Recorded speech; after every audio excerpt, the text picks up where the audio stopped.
това, което искам да размишляваме тази сутрин е именно върху Тимотей, първа глава и то върху първите 11 стиха. Просто исках да прочетеме главата до край, за да завърши мисълта на Павел, тъй като ще кажа няколко думи за той как го е проповядвал. Тези послания, нали, първо Тимотей, писмата, първо Тимотей, второ и Тит са така наречените пастирски послания. Защо пастирски? Защото именно апостол Павел изпраща свои съработници, хора, които да се грижат за определени църкви, които той вече е основал. И той дава инструкции именно на Тимотей каква работа трябва да свърши в Ефес. Защото това е мястото, където той е изпратен, както разбираме от текста, по път за Македония, апостол Павел остава там и в крайна сметка трябва някой да наглежда църквата в Ефес. Те са много църкви, тъй като не е била такава една църква, каквато е сега, с голяма сграда и да има събирания, са били множество малки църкви по домовете предимно, където е имал един водач на групата и всеки един от тях е трябвало да получи инструкции именно от Тимотей, за да се спазва реда на словото и така нататък, тъй като мога да кажем, че историята говори за това, че апостол Павел има 3 мисионерски пътувания и в едно от тях, в второто мисионерско пътуване, основава, даже по-грешка в третото си, е в Ефес и там прекарва 3 години. Така е според Деяния на апостолите 20 глава и това е един от най-плодотворните периоди в живота на Павел. Прекарва там 3 години и Ефес се превръща в един много важен град или място, центъра на християнството, където голяма част след апостол Павел проповядва, много хора повярват в Христос. Но преди това да кажа няколко думи за следното, че в някои общества титлата под визитната картичка е от голямо значение. Нали, може би всеки един от вас, знаете, като отиде някъде, получава някаква визитна картичка или се срещате с някой, там пише, примерно, Драган Блажевски, психолог, нали, еди що си, и ти разбираш за човека какво е завършил или каква му е професията. И тя определя вашият ранг, визитната картичка в някаква степен. Или доктор Драган Блажевски, така, получава някаква титла. И когато хората придобият тази информация за вас, начинът по който се отнасят към вас в сравнение с останалите именно се определя от това кой сте вие. Поради това, което пише на визитната картичка. Ако апостол Павел е имал визитна картичка преди 2000 години, на тази визитна картичка ще да пише апостол, което означава пратеник. И четейки текста, ние разбираме, че той не използва тази титла не с гордост, а именно с едно възхищение. Поради това, което Бог е направил в неговия живот. Защото той не е спечелил това положение или тази титла, той не е спечелил, а Бог му я дава, тъй като го среща по пътя за Дамаск и го превръща от свой противник в човек, който да разширява благовестието или да споделя благата вест, това, което Христос е направил на кръста. И той казва, той е по заповед на Бога, нашия Спасител и на Христоса Исуса. Това са първите стихове. Но защо исках да прочетеме останалата част от първа глава? Защото там апостол Павел не крие кой е. Той казва, аз бях гонител, холител, пакостник. Той казва за себе си, че смята себе си за главния грешник. На него Бог му е показал голяма милост. И от грешник Бог му поверява славното благовестие. Да разширява благовестието и го е споделял и го е изпратил да го споделя това благовестие с всички останали хора. И това, за което мен ме впечатли в тази интродукция на това послание и това, което искам така да акцентирам днес, че той се обръща към Тимотей с една фраза, която не е често срещана. Той казва до Тимотей, истинското ми дете или истинското ми чедо във вярата. Във второто си послание към Тимотей го нарича по подобен начин. Там казва до възлюбеното ми чедо. И единственият друг път, в който апостол Павел говори за някой, че е възлюбен, говори отново в Тит, в другото пастирско послание. Там, нали, пишейки от Тит, казва до възлюбеното ми чедо по общата ни вяра. И се замислих за това. Вече знаеме кой е апостол Павел от историята, придобиваме представа за това как Бог го употребява. От един хулител и гонител, грешник, се превръща в един от най-големите благовестители. И както споменах, в Ефес прекарва една от най-плодотворните си части в живота, основавайки множество църкви в Ефес. По време на второто си мисионерско пътуване се говори, така историците казват, че около 51 година се среща вече с Тимотей, или той се срещнал по-рано, при първото си мисионерско пътуване, но по време на второто вече го кани в своя екип. И Тимотей приема. Това послание, първо Тимотей, има малко спор кога е писано, дали между 64-та, 67-та или малко по-рано 62-63 година след Христос, но да кажем, че приемаме около 65-та година, в този период между първото затворничество на Павел и второто. Това е един период от 51 година до това послание, да кажем 13-14 години, в които Тимотей е заедно с апостол Павел. И се запитах защо именно Тимотей е наречен истинското ми чедо във вярата. Защото това не е нещо често употребявано от апостол Павел за всеки. Дори в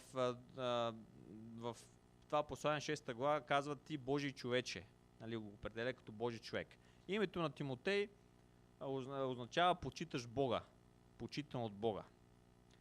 Обаче, дали името на Тимотей определя всъщност това, което апостол Павел смята за него, че е истинското ми чедо във вярата.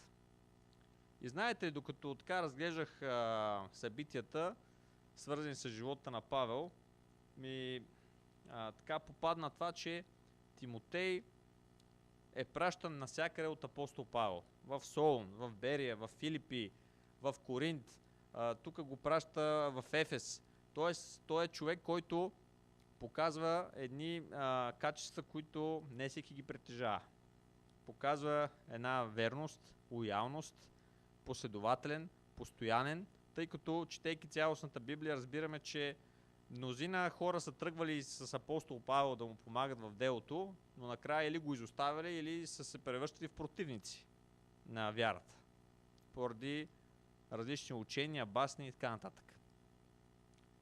И това, което се получава, е, че Тимотей с времето доказва защо е истинското чедо на апостол Павел във вярата.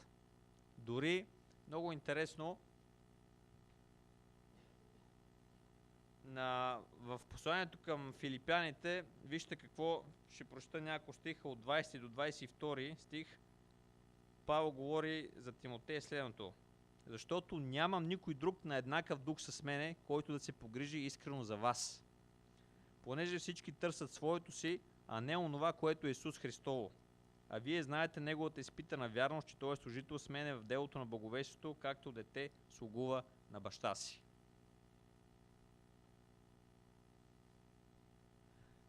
Тоест Тимотей, на много места, четейки Библията, в посланията си, нали, дава се характеристика, че той е грижовен, че той е плах, че има здравословни проблеми, като всеки един човек, нали, в днешно време.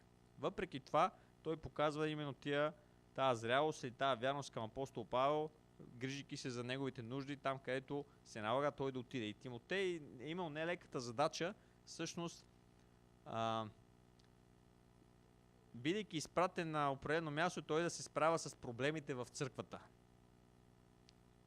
Което много хора бягат от проблемите и чакат някой друг да ги свърши или от само себе си те да се оправят нещата. Но всъщност Тимотей, имайки авторитета на апостол Павел, отива и върши работа, тъй като църквата в Ефес е била една млада църква.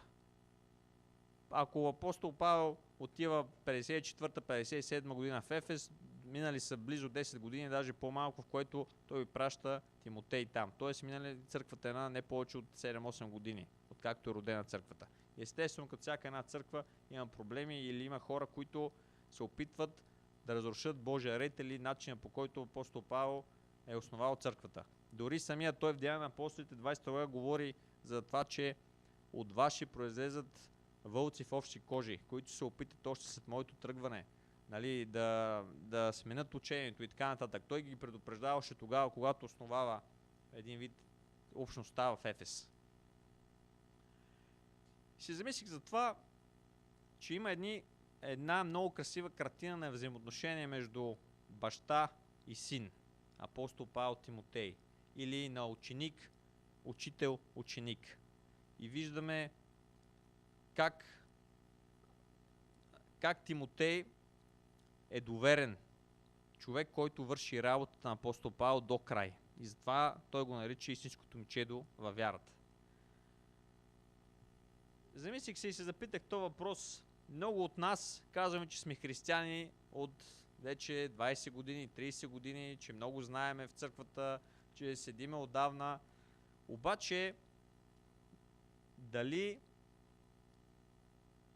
при нас е озрял този момент, както виждаме тази зрялост в апостол Павел, той да се занимава с един човек, да му обърне внимание, да му дали време и този човек да стане един качествен служител във вярата, който да продължи неговото дело. Искам да питам вас, и себе си, озрели сме за момента, в който ние да се погрижиме за някой по-млад или някой човек във вярата, в който ще му отделим време, ще посееме семена и тия семена ще дадат плод. Защото Тимотей е плод на апостол Павел, в неговия живот, в неговото служение. И виждаме един много качествен плод. Човек, който върши страхотна работа. Не е лека работа. И въпреки всички изпитания, които знаем за апостол Павел, бит, затварян, така нататък, Тимотей не се отказва. Продължава делото. И ако на нас след време ни питат или ти кой си или от колко време си вярваш, или на вашата визитна картичка дали ще пише нещо подобно истинското ми чедо или служител на Господа, една такава титла или верност, лоялност, постоянен в Божия път. Дали това нещо ще се характеризира с нас? Някой, ако не види да каже, този човек наистина е посветен на Бога, участва е в изграждането на църквата, последователен и така нататък. За мен това, което аз виждам от този текст, нали, е, че белека за зрялост, за зрели християни е именно да се грижи за останалите хора. Защото много често в нашите среди ние сме свикнали, че някой за нас трябва да се грижи и да ни дава, ако може, безплатни библии, да идваме в църква заради някакви помощи или нещо, където има нещо като далавера или някакво спонсорство, нещо, което, нали, ние се облагодетелстваме. Всъщност тук ни се казва обратното, че то, който е достигнал зряло за вярата, почва да храни или почва да се грижи за останалите хора. И за мен в нашата църква в София има е много интересно това, че има тази плетка между по-младите и по-старите. Защото ние, нали, както тук имаме неделно училище, има обучение на по-младите генерации, които идват след нас. И това е една много, от една страна, привилегия, която Бог ти дава, но от друга страна много отговорна работа, защото тези, които получават или Словото, трябва да внимават тия деца да не ги отклонят, да говорят истината и те да се придържат към здравото учение, към това, което е добро и това, което Бог казва да се прави. И всъщност виждаме един много съществен принцип, че апостол Павел гради екип с хора, които обичат Бога. И аз се замислих за това, когато хората, с които вие работите или с които ние работим, нали, да не се изключвам, обичат ли Бога? Готови ли са, като Тимотей, да бъдат хора, които са верни, последователни, постоянни, смирени хора, които да търсят доброто или това, което да държат здравото учение, истината. Защото това е нещо, което характеризира Тимотей. И в този ред на мисли апостол Павел отглежда един мъж. Разликата в годините, когато се запознаят и срещат, Тимотей е бил, може би, юноша 17-18 годишен, апостол Павел е бил двойно по-възрастен, на 35-40 годишен мъж. И отделя му време виждаме как Тимотей става един посветен служител. Това семе дава плод. Много от нас искаме, като застанаме на Авона, да ни слушат стотици, десетки и ние да изпъкваме и да не се чува наша дума. Или да правим много ученици. Но всъщност това, което аз виждам в Словото, е, че не е важна голямата бройка. Важно е да отделиш време за определен човек. Дори Христос, който беше Божият син, нали, Бог и човек 100%, той отдели време за 12 ученика. Не бяха десетки. 12 ученика. И те после ги изпрати по целия свят да проповядат Евангелието или Благовестието. В ежедневието си всеки от нас е забързан. Има си работа, там където изкарва прехраната си, трябва да отделя време и така нататък. И много пъти се получава така, че ние казваме: когато имам време или когато се чувствам по-свободен, ще отделя време за църквата или ще свърша нещо и така нататък, когато мога. Но всъщност това време дали остава? Защото и дали това е правилният приоритет? Тъй като и самия Христос казва: първо търсете Божието царство и Божията правда, всичко друго ще ви се прибави. И виждаме в Тимотей това нещо, че той решава да следва Бога, призива, който е отправен към него, поканата от апостол Павел. И историята казва, че дори след Павловата смърт Тимотей става епископ на църквата в Ефес. Той се грижи до край там, за това общество. И в нашия живот за мен е същата работа. Ако ние търсиме Божието Слово, Божието одобрение, всичко друго ще ни се прибави, това, което е за нас е необходимо. Бог ще го прибави. Но много пъти ние прескачаме това и казваме: първо да си свърша моята част и след това, ако остане време, ще свърши на Божията нива. Това време никога няма да ни стигне. Но принципът е такъв, че търсете Божието царство, другите неща ще се прибавят. И много искам да ви разкажа за това, че имам един мъж в църквата, Петър се казва Господинов, с който от години излизаме на побира, така го кажа. По-мъжки да се видиме за веднъж на 2 месеца и да си поприказваме. Той не е от духовните хора в църква, нали? Някой да не се обиди. Не говори толкова за молитва, не говори какво толкова е чел днеска в Словото и така нататък, но просто като седнем с него, имаме един хубав разговор. Как си, що си, работата, как върви, нещо друго, принципи въобще в ежедневието, как ни върви живота.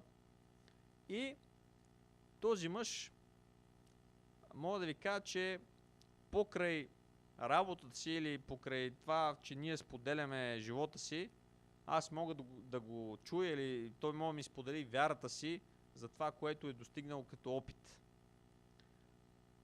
Това ми е мисълта, че ние много пъти разделяме духовното от това, което е в ежедневието. Но всъщност ние като отиваме на работа, ние не сме сега влизам в работата и оставам християнството. Напротив, ние сме това, което сме. Ние сме християни и влизаме в работа такива, каквито сме. Тоест, с нашия живот би трябвало ние да споделяме вярата си. Това, до което сме достигнали. Като опит или въобще като зрялост. Тоест, ние нямаме две лица. И в живота си, дори в най-елементарното време, в което може да пием едно кафе с колега, приятел или нещо такова, ние може да имаме влияние да споделиме това, което сме достигнали като опит и да повлияем или да кажем А-бето на християнството, че има Бог че Бог те обича и така нататък. Не големи доктрини да му се развиват и в този ред на мисли. Та, имаме ли, как го кажа, достигнали сме това ниво, в което да отделим време за даден човек, да му отделяме време, се виждаме, пием по-на кафе, просто да, това, както Гаго почна едно приятелско отношение да се развива. И покрай приятелско отношение ти да помогнеш на човека да израсне или да му помогнеш да предадеш щафетата, да стане един хубав, добър, зрял християнин, който да дава след време много плод, когато му дойде времето, когато озрее този плод. И ние караме в момента един курс за предбрачни взаимоотношения в църквата с Теодора, в офиса на нашия пастир. И там четем една книга, Реформиране на брака се казва, много хубава книга, практична, лесна за четене, много така автора дава съвети, практични. И се казва, там има едно нещо, което автора набляга за това, че мъжът е водач. Дали води семейството си по добър начин или по лош, той води. Няма как да избяга от тая роля на водачеството. Дори ако направи така, че жена му да го води, пак това е лошо водачество от негова страна. Защото той бяга от отговорността, която Бог му е дал на него. Какво искам да кажа, че всеки един от нас или мъжете сме водачи. Бог ни е дал, това го е заложил в нас. Някои от нас са по-видни водачи. Примерно Бог издига като апостол Павел служители или пастира, както и тук в църквата. Ние уважаваме ли авторитетите, които Бог е сложил над нас, като учители, пастири или просто духовен авторитет в живота? Разпознаваме ли ги тия хора? Защото виждаме тая лоялност или това, което Тимотей прави, че всъщност той уважава авторитета на апостол Павел. И пастора е поставен от Бог в тази църква и като всеки един друг човек има нужда от помощници. Както виждаме, апостол Павел за това, което е направил той като апостолство, да основе църкви, да създава безброй ученици, да повлияе на климата по това време, в духовно отношение, той се нуждае от съработници. И историята казва, че Тимотей и Лука са двамата постоянни съработници на апостол Павел, верни другари в благовестието. Така както в Битие виждаме за това, че когато Бог създаде Адам и после създаде животните, влечугите, му каза: избери си помощник. И не се намери подходящ помощник за мъжа. И затова Бог създаде Ева, жената. Ние се нуждаем от помощници в делото, в което Бог ни призовал. Но ако сме достигнали до тази зрялост, в която вече да даваме плод, трябва да отделяме време на следващите поколения, да се грижим за тях. Ако обаче сме разбрали ролята си, може да бъдем и ние помощници. Ако не сме достигнали до това ниво на зрялост, ние можем да бъдем помощници на тия, които пък Бог вече е издигнал. Тук Мите, Гошев, Гаго, хората, които Бог е дал авторитет или да се грижат за тази църква за определен период от време. Исках това да ви провокирам. Вие разбирате ли, без да ми се обиждате, че Бог ви е поставил тук да сложите ръка на работа, да сте помощници на тия хора. Всеки с каквото може да направи. И просто нашата визитна картичка да се обогати с някои определени хуй качества, които с времето ние мога да покажем. И така както апостол Павел, така както Адам има нужда от помощник, така и всеки един пастор или екип има нужда от хора, които да помагат, с които да се грижат, с които да се развива делото Господне навсякъде. И това, което апостол Павел върши, е именно, че дори Тимотей, възлагайки му от тази грижа за църквата в Ефес, много интересно, че без да има църковни сгради, както в днешно време, без да се провеждат редица семинари, както редовно се правят, по време на гонение църквата имал голям растеж. И това е защото се придържа към устоите на християнството, това, което е важното, към ученичеството, да следват Христос и верния път. И завършвам с това, че мен лично ме впечатли много информация, която придобих за Тимотей. Всъщност какъв човек е той. Той за мен е един пример за последователност и за грижа.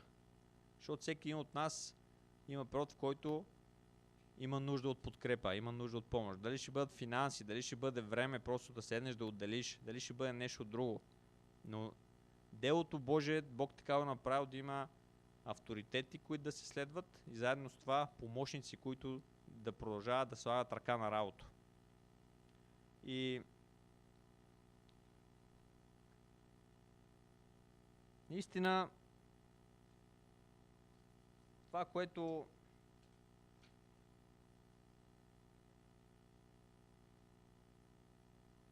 Тимотей, това, което наистина много ме впечатли, е, че Тимотей уважаваше авторитета на апостол Павел. Т.е. не го прескачаше. И в нашия живот Бог ни е също така не направил. Да имаме авторитети. Уважаваме ли авторитета, който Бог е издигнал сред нас? И готови ли сме да помагаме или да изграждаме хора, които да продължат делото след нас? Защото ние, както си говорихме сутринта с Гаго, нашия живот е лимитиран. Може да сме много успешни в бизнеса или в работата или в това, което Бог ни е дал дарби, способности, но след това ние ще си отиваме. Ще има ли кой да продължи или да използва тия наши ресурси, които сме придобили, да продължи след това делото, или просто ще свърши това нещо, което сме започнали? Всъщност при християнството то не може да свърши, то продължава като един квас, който се квасва. Обаче къде сме ние в цялата схема? Нали? Обичаме ли Господа и обграждаме ли се с хора наистина това, което апостол Павел прави? Да се обгражда с хора, които обичат Бога. Това е добрият екип. Хора, които са готови да жертват от времето си, от ежедневието си, да изграждаме следващите поколения. Това е общо взето, което Бог ми беше вложил в сърцето, и за мен е така пример, и аз благодаря на Бога, че имаме тази възможност като църкви да се подкрепиме. И за мен това е белег на това, което Словото казва, нали? Един на друг да си носим теготите, да се радваме, да се произвежда служители, защото ние се молим за служители и аз се радвам, че в Македония, тук в църквата, вие сте служители. Има дело в Македония, има църква. И това много ни радва. И това са плодове и от вашите молитви, и от нашите молитви. И заедно с това, освен молитвите, трябва да има хора, които наистина са готови да следват Бога и да споделяме вярата си. Това както апостол Павел спрямо Тимотей, така и самия Господ ни е дал за ръка спрямо учениците, че ние имаме вест. И тази вест не е за нас. Тя е вест да споделиме с другите това, което Христос е направил, и промяната в нашия живот поради именно присъствието на Бога.